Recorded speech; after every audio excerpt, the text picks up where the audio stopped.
ini? Sama seperti biasanya. Seperti biasa, tetap semangat ya. Jadi hari ini Bu, saya itu kan rencananya mau melakukan observasi kelas. Sebelum nanti besok ya rencana Ibu mau melakukan supervisi ya. Saya juga nanti yang akan mulai di dalam kelas, supervisi Ibu. Jadi hari ini kita bincang-bincang sebelum Ibu besok melaksanakan. Jadi yang pertama, tujuan pembelajaran Ibu ini apa sih? Tujuan pembelajaran, biasanya materinya pendidikan sosial. Jadi tujuannya itu siswa dapat menerapkan tindakan sosial. Bisa Ibu ceritakan sedikit tindakan sosial itu seperti apa?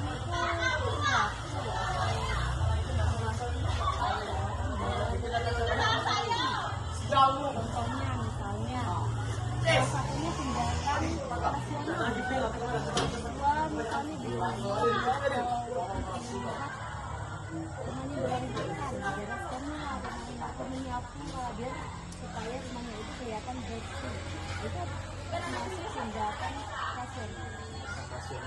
Jadi intinya tindakan yang bisa dilakukan atau biasa dilakukan oleh siswa sehari ya. Kemudian dari tindakan sosial tadi, Ibu katakan tindakan rasional salah satunya, area pengembangan atau bagian yang ingin Ibu hendak dicapai nanti pada TPP ini apa Bu? Untuk pengembangannya itu siswa itu mampu menerapkan atau mengaplikasikan tindakan sosial dalam kehidupan sehari-hari. Contohnya yang tadi itu. Bisa melakukan atau membersihkan, membersihkan rumahnya dengan sadar ya Bu ya. Jadi selain itu ada lagi Bu aplikasinya? Banyak ya, salah satunya itu misalnya tindakan yang kedua misalnya dia mau makan nih, dia menggunakan tangan kanan karena tangan kanan dianggap itu bagus. Nah, itu tindakan. Jadi masuk juga ya, adab juga ya Bu. Baik. Nah, untuk mencapai itu semua tindakan itu supaya anak ini benar-benar menjalankan dan mengaplikasikannya di kehidupan sehari-hari. Besok rencananya supaya anak ini aktif di kelas itu strategi apa yang digunakan? Saya sih menggunakan kelompok, saya bagi kelompok yang sekolah.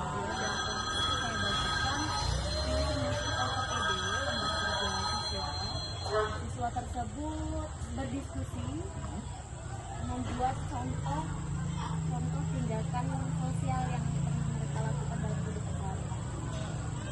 Jadi strategi salah satunya dengan pengelompokan ya. Kemudian di dalam kelompok-kelompok itu siswa berdiskusi.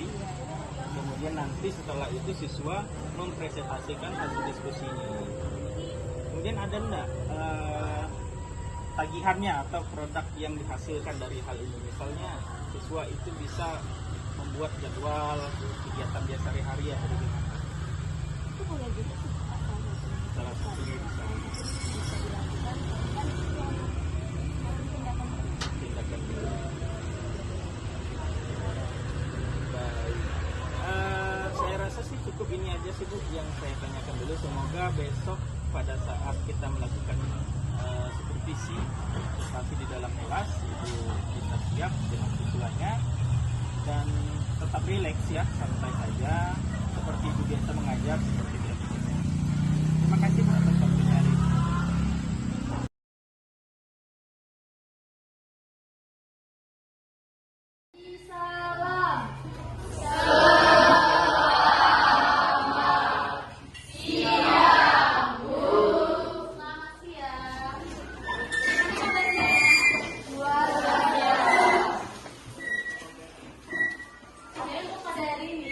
Sehari-hari aja lah, misalnya kalian bangun kesiangan agar biasa kalian tuh jalan kaki pergi ke sekolah. Kalau kesiangan jalan kaki nanti terlambat kan? Kenapa tidak? Betul. Ada kendaraan di rumah, ada orang tua. Mak, Pak, antarkan anak saya ke sekolah, Mak. Itu adalah sebuah tindakan. Kenapa kalian melakukan itu? Karena agar kalian itu tidak terlambat ke sekolah. Sekolah itu disebut dengan tindakan rasio. Paham atau tidak?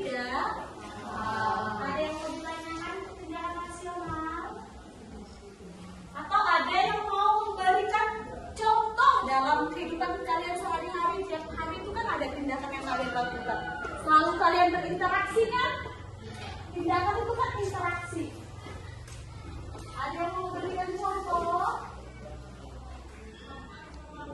Angkat tangannya, boleh. Kalau ada yang mau, tidak ada. Ibu lanjutkan yang kedua. Yang kedua itu ada tindakan berorientasi nilai. Jadi kalau tindakan yang berorientasi nilai itu tindakan yang dilakukan dengan mempertimbangkan atau mengutamakan apa yang dianggap baik. Misalnya, kalian mau makan, yang dianggap baik sebelah mana? Berbagi. Nah, misalnya ada temannya yang tidak makan, terus kamu makan, ya berbaiklah, berbagilah dengan teman kamu ya. Itu berorientasi nih nilai. Atau kalian lihat ada teman kalian itu rumahnya kebakaran, terus kalian punya baju, kalian kasihkanlah baju yang tidak kalian pakai ke teman kalian. Itu disebut dengan tindakan berorientasi nilai, karena dia mempertimbangkan atau mengutamakan apa yang dianggap itu baik atau lumrah atau wajar. Ada yang berikan contoh, ada yang tahu lagi contohnya? Banyak itu dalam kehidupan sehari-hari. Ada yang bisa? Baik, panggil ya. Berikan contoh coba sini. Monik, mana Monik? Coba contohkan bagaimana sih tindakan berorientasi nilai. Sudah bisa nih? Tindakan berorientasi nilai.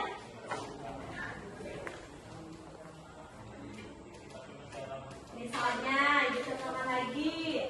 Kalian kalau makan itu sebelah mana? Kanan kan yang kalian pegang makanan. Kenapa? Karena kanan itu dianggap baik. Atau apa lagi? Ada yang lain? Oh, tidak ada.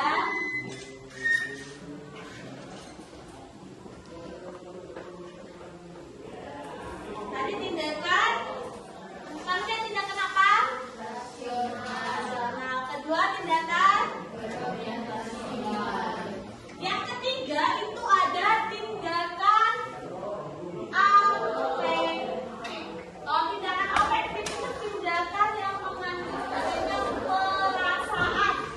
Ada perasaan senang, ada perasaan gembira, ada perasaan sedih. Misalnya nih,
kelompok 3 sama 4 sama 5 dan sama 6.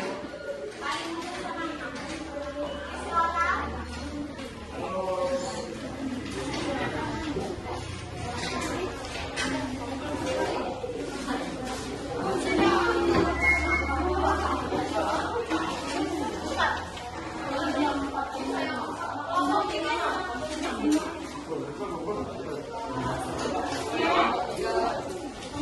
Kelompok 1 sebelah sana. Mejanya dirapatkan, Nak. Mejanya dirapatkan. Oh iya, dibuat kita.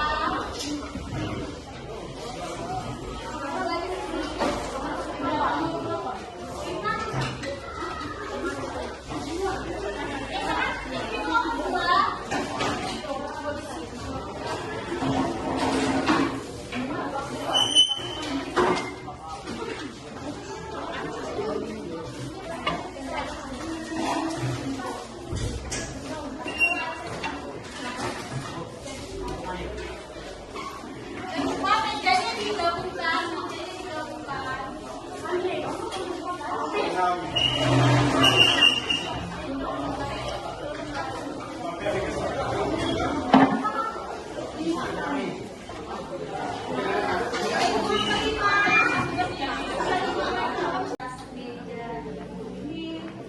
Kalian jawab di sini di paling belakang. Di sini ada tulis nama kelompok kalian.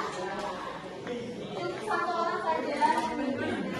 Namanya seorang kalian tulis nama kelompoknya.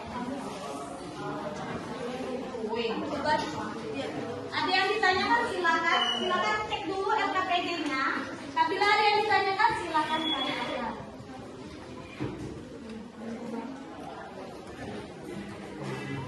Tulis dulu nama kelompoknya. Nama kelompoknya tulis.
Nyanyikan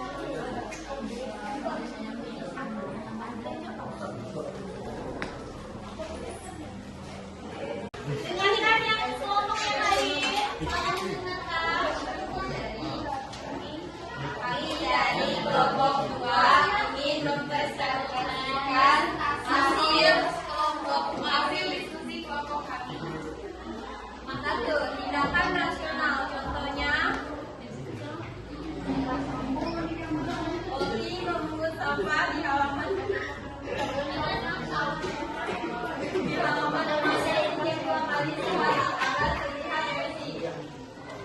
Kedua, bereskan membersihkan rumahnya sekian 5 kali sehari agar apabila ada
3. Selamat siang Ibu ini. Selamat siang Pak Des. Apa kabarnya? Alhamdulillah baik Pak Des. Jadi gimana aktivitas Ibu hari ini? Berjalan dengan baik. Berjalan dengan baik ya, dari pagi sampai siang kita Siang. ketemu hari ini. Ya. Kita hari ini ketemu kembali ya, Mbak. Setelah kemarin melakukan kegiatan observasi di kelas, jadi hari ini kita rencananya itu mau pasca observasinya. Jadi ada beberapa hal yang rencananya akan saya pertanyakan dengan Ibu mengenai seputar yang sudah dilaksanakan kemarin. Yang pertama itu bagaimana perasaan Ibu pada saat selesai mengajar? Perasaan saya Pak, pada saat proses pembelajaran saya sangat lega, sangat senang dengan memberikan pembelajaran secara berdiferensiasi. Jadi Siswanya sangat aktif di dalam membuat kelompok. jadi perasaannya senang, Iya, Pak. Sudah meluangkan selama belajar. sudah lega gitu. Iya. Oke. Kalau sekarang gimana itu rasanya? Kalau kemarin kan setelah melakukan pembelajaran itu kan udah lega gitu. Iya. Kalau sekarang apa yang Ibu rasakan? Sekarang perasaannya lebih Relax. rileks Nah, karena sudah melakukan kewajiban sebagai seorang guru. seperti itu ya. Kalau saya ingin mendengarkan bagaimana cerita atau area pengembangan apa yang udah Ibu kembangkan selama waktu Ibu pembelajaran kemarin di dalam kelas, bisa Ibu ceritakan? Baik, untuk pengembangan selama pembelajaran di dalam kelas, saya mengembangkan pembelajaran secara berdiferensiasi. Diferensiasi. Iya, dengan cara saya mengelompokkan siswa itu berdasarkan minat dari siswa tersebut. Berdasarkan Misalnya kan saya bagi kelompok materi saya tentang tindakan sosial. Tindakan sosial itu kan banyak macamnya, kayak tindakan rasional, tindakan afektif. Nanti saya bagi-bagi mana siswa yang mau tindakan afektif, mana siswa yang mau tindakan orientasi nilai, orientasi nilai. Jadi di dalam pembelajaran itu sudah Ibu bagikan sesuai Bagikan. dengan minat Iya. dari siswa, seperti itu ya. Kemudian selama menjalankan pembelajaran tersebut, menurut Ibu yang sudah berjalan dengan baik itu baik metodenya, kemudian media pembelajarannya atau materinya itu yang mana? Kira-kira menurut Ibu media? Menurut saya sih media. Media. Saya kan yang pertama saya audio, saya presentasikan dulu tindakan-tindakan manusia yang ada. Saya presentasikan bagaimana sih tindakan manusia yang ada di sini. Lihatkan videonya, terus mereka mengamati video tersebut. Kemudian saya beri penjelasan lagi tentang materi tindakan tersebut melalui PowerPoint presentasi. Barulah saya bagi kelompoknya seperti ini, sesuai minat dari peserta didik. Jadi ada tahapan-tahapannya ya yang sudah Ibu lakukan selama proses pembelajaran tersebut. Baik. Jadi setelah Ibu melakukan itu, pembagian sudah dibagi kelompok sesuai minat-minatnya. Menurut Ibu, apakah proses pembelajaran yang sudah dilakukan tadi itu sudah masuk kategori berhasil dilakukan atau bagaimana? Sebagiannya sih Pak, sebagiannya tidak, karena kalau sebagian tidak itu ada sebagian siswa itu yang kurang aktif, ada sebagian, hanya sebagian sih Pak, tidak semuanya aktif, hanya sebagian Dari siswa ada itu. ada siswa yang tidak mau. Kalau ada yang seperti itu saya arahkan lagi untuk siswa tersebut melakukan aktivitasnya yang mau kayak gimana. Kalau saya kasih rentang skor atau Ibu kasih rentang skor itu dari 1 sampai 10 atau persentase dari 1 sampai 10 sampai 100, kira-kira di posisi berapa ini? 75% ya. 75%. Masih perlu banyak belajar lagi Pak. Iya, berarti itu masih kategori menengah ya Bu ya, untuk mencapai dari tujuan utamanya. Misalnya kalau dari rentang 1 sampai 10 berarti 7,5 seperti itu ya. Jadi pada saat pembelajaran itu kan tadi Ibu katakan masih belum maksimal. Nah, bagian mananya yang Ibu rasa kurang maksimal, masih perlu peningkatan seperti itu? Yang perlu saya tingkatkan itu bagian pengelompokan siswa. Pengelompokan siswanya kan sudah nih berdasarkan minatnya. Hanya ada sebagian siswa itu misalnya dia tidak mau sama si A, si B gitu. Jadi itu yang susah saya mengendalikannya. Nah, menurut Ibu, bagaimana cara Ibu mengatasi hal itu? Saya mengatasinya dengan saya mengajak siswa tersebut, saya bimbing, saya nasihati, dan akhirnya mau, tapi tidak gimana ya Pak ya, belum menerima sepenuhnya. Tapi mau dia mengerjakannya, tapi tidak maksimal. Kemudian usaha apa yang Ibu lakukan untuk membuat anak itu kemudian menerima kelompoknya untuk dipisahkan atau seperti itu? Misalnya kan dia pasti pilih temannya gitu. Iya. Usaha apa yang Ibu lakukan? Dengan cara pendekatan saya. Pendekatan seperti itu.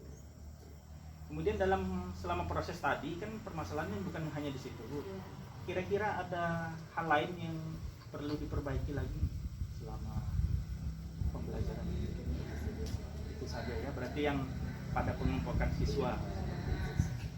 Kira-kira setelah proses ini kapan akan dimulainya perbaikan dalam hal untuk pengelompokan anak itu? Apakah berjalan dengan baik atau tidak? Itu kapan rencana ini dimulai? Rencana saya sih sekitar selama. Berarti pada pembelajaran selanjutnya itu sudah mulai diperbaiki. Udah mulai. Dengan pendekatan tentunya. Kemudian ada nggak ide-ide baru yang Ibu bisa timbulkan untuk membuat pembelajaran itu atau tujuan pembelajaran yang Ibu paparkan bisa tercapai dengan mudah? Ada ide-ide baru? Ide yang baru untuk saat ini sih belum ada. Bagaimana Ibu bisa untuk memunculkan ide-ide tersebut kira-kira dari hasil evaluasinya? Untuk memunculkan ide, saya biasa mencari referensi dari berbagai, entah tanya teman sejawat atau cari referensi dari internet. Nanti diskusi juga ya, kolaborasi itu. Setelah itu kan tadi Ibu bilang tidak semua siswa aktif masih ini ya. Kemudian bagaimana cara agar partisipasi siswa itu bisa meningkat, keaktifannya itu lebih meningkat seperti itu menurut Ibu? Menurut saya. Iya. Untuk meningkat keaktifan siswa. Iya. Selama kelompok. Ya, mungkin dalam pembelajaran yang Ibu lakukan atau selama dibagi dalam kelompok. Saya sih meminta siswa tersebut itu semua siswa itu untuk aktif. Masing-masing bagian itu diberikan submateri. Ya. Jadi mereka misalnya dari satu kelompok itu misalnya cari 5 contoh tindakan. Jadi setiap anak itu kalau bisa biar dia aktif ikut berpartisipasi dalam kelompoknya, mereka masing-masing satu. Paling gitu sih. Masing-masing satu. Iya. Kemudian ada strategi khusus lagi nggak yang Ibu lakukan? Itu kan pembagiannya kelompok, kemudian strateginya supaya anak itu benar-benar aktif seperti itu. Paling itu sih Pak. Belum ada. Oke, baik. Kemudian ada nggak Ibu punya ukuran keberhasilan seorang siswa itu dikatakan berhasil dalam materi yang Ibu ajarkan? Berarti materi Ibu ini dikatakan diterima siswa seperti itu. Tolak ukurnya. Untuk keberhasilan sih saya lihat dulu kalau dalam kelompok misalnya udah saya kasih nih. Dan juga Ibu sudah berhasil membagi atau mengelompokkan siswa berdasarkan minat mereka. Nah, cuman permasalahannya ini tinggal bagaimana Ibu mengaktifkan siswa-siswa yang masih terlihat atau seperti pasif seperti itu. Jadi tadi juga Ibu katakan sudah akan memulainya pada pembelajaran selanjutnya. Kemudian yang terakhir ini Bu, bagaimana Ibu merefleksikan pembelajaran Ibu tadi semuanya, seluruhnya dari awal sampai akhir yang sudah ibu lakukan itu, misalnya kekurangannya kan tadi ibu katakan bahwa siswa belum aktif. Nah, bagaimana ibu merefleksikan pembelajaran ibu itu, apakah menurut ibu sudah memuaskan atau belum dari awal sampai akhir? Dari awal sampai akhir. Iya. Dari pembukaan sampai penutupan. Iya. Untuk referensi saya selama pembelajaran, pertama saya kurang dalam menentukan. Iya. Kalau untuk materi saya sudah bisa menjelaskan dan sudah menerapkannya dan sudah memberikan banyak contoh juga untuk siswa. Untuk medianya sudah, menurut saya sudah bagus sih, media yang saya gunakan kan PowerPoint, sudah diskusi. Itu aja. Oke. Baik, jadi terima kasih ya Bu ini sudah berbagi cerita pengalaman di dalam kelas selama proses pembelajaran. Jadi semoga apa yang Ibu rencanakan ke depannya itu bisa berjalan dengan baik dan pembelajaran itu tidak berhenti sampai di sini. Kita terus belajar. Terima kasih atas waktunya. Sampai bertemu kembali. Ini dan Bu Yuni, Iya. terima kasih sudah kegiatan pasca observasi yang dilakukan. Pasca observasi ini penting dilakukan untuk mengetahui apa yang sudah dilakukan, sehingga kita bisa merefleksikan ini kira-kira apa yang kurang dan bagaimana cara meningkatkannya gitu. Dan tadi Bu Yuni mungkin juga karena masih baru kan, tapi untuk kegiatan saat diskusi ini saya rasa itu juga sudah maksimal dan sudah baik. Jadi kalau tadi Ibu bilang rentang yaitu 75 ya, saya rasa mungkin bisa 85 ya Mbak Jena. Kita sebagai guru harus juga bisa optimis ya Bu ya, jadi jangan terlalu rendah gitu. Dan juga terhadap materi diferensiasinya, kayaknya di situ Ibu lebih tepatnya 2 pembelajaran diferensiasi ya. Kontennya juga kan divariasikan, tadi ada PowerPoint, kemudian apa lagi tadi Bu? Video dan juga menyampaikan secara lisan kan, berarti secara visual dan audionya juga udah tercapai gitu. Nah, jadi gaya belajar anak itu juga sebenarnya udah bisa Ibu sesuaikan tuh di situ. Kemudian juga untuk konten-konten. Nah, untuk konten atau produknya ini saya mau tahu nih Bu. Tadi Ibu itu sebenarnya memberikan penugasan yang seperti apa untuk anak-anak? Mereka membuat Contoh. tindakan dalam kehidupan Sehari-hari. Karena sosiologi kan memang untuk sosial ya, bagaimana cara mereka hidup bermasyarakat gitu. Saya yakin pasti materinya ini menarik dan dekat dengan murid gitu, karena saya yakin juga Ibu pasti melihat dulu karakter murid kan, sehingga untuk penugasannya ini benar-benar lebih dekat dengan mereka. Dan jika mereka melakukannya pun ya kayak melakukan kegiatan sehari-hari, bukan tugas. Nah, itu kan menarik juga. Dan Pak Denny juga saya mantau ya, bagus nih mengarahkan untuk Bu Yuni, dan memang targetnya tepat juga Bu Yuni, karena Bu Yuni ini bisa menyesuaikan dengan karakter muridnya, sehingga untuk penyampaian materi dan kemudian tugas benar-benar sesuai dan dekat gitu. Jadi untuk pembelajaran diferensiasi dan KSE nya benar-benar mengena dan sesuai gitu. Jadi untuk Bu Yuni dan Pak ini saya terima kasih untuk kegiatan kita. Semoga pembelajaran kedepannya bisa lebih menarik lagi dan bisa lebih bisa meningkatkan selera murid ke depannya. Jadi mungkin dari saya bisa kita akhiri ya Pak Denny, Bu Yuni. Ucapkan terima kasih. Wassalamualaikum warahmatullahi wabarakatuh.